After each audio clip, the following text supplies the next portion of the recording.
आइए आप लोगों को एक खुशखबरी सुनाते हैं जो आज घर घर की कहानी बनी हुई है और इसे भी आदरणीय बहुत बड़े कवि नवल प्रसाद बेतिया पश्चिम चंपारण से लिखे हैं।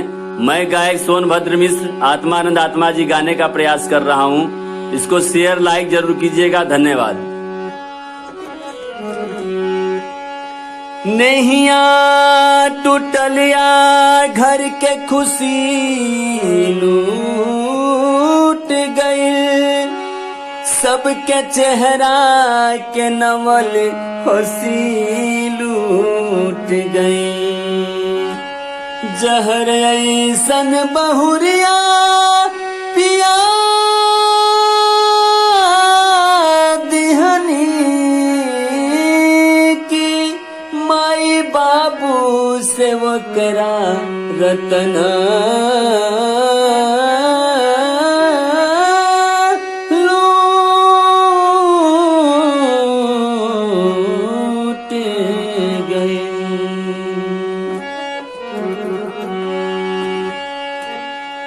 और जहिया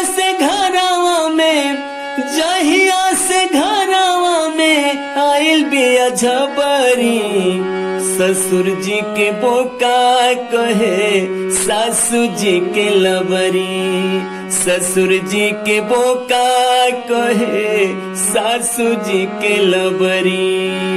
हमरा बुझाताई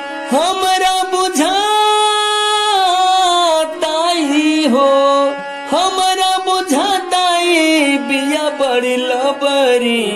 के करा से कहीं हम ई खुश खबरी, के करा से कहीं हम ई खुश खबरी।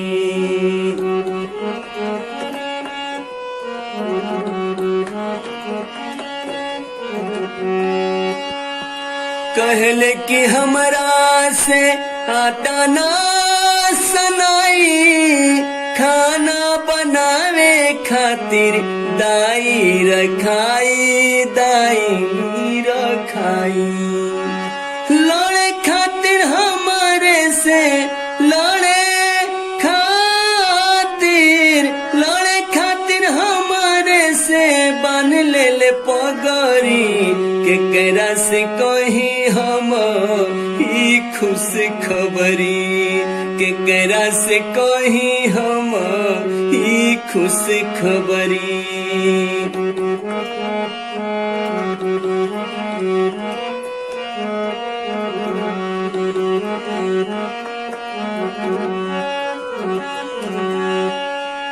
लइकन के देख के मचावतिया हाला, अपने देवरवा के कहतिया साला, ये कहतिया ई साला।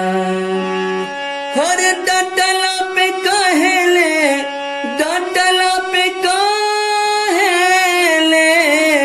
ए नवल जी, हर डटला पे कहेले लगाई ले फसरी।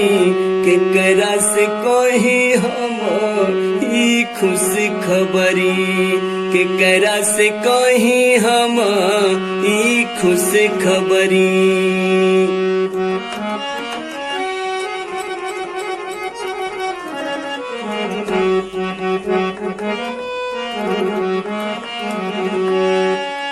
कहे नवले दहिया में परत नहीं खे काबू, नदी के देखे ले तो हो जले बेकाबू, जले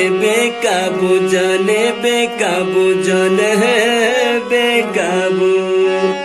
हर पानी खातिर हमारे के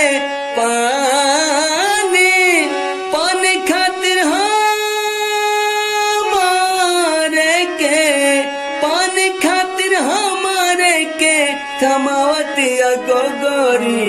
के करा से कहीं हम ई खुश खबरी, के करा से कहीं हम ई खुश खबरी।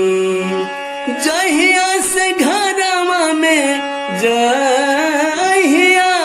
जहिया से घरवा में आइल बिया बिया झपरी, ससुर जी के बोका कहे सासू जी के लबरी, ससुर जी के बोका कहे सासू जी के लबरी।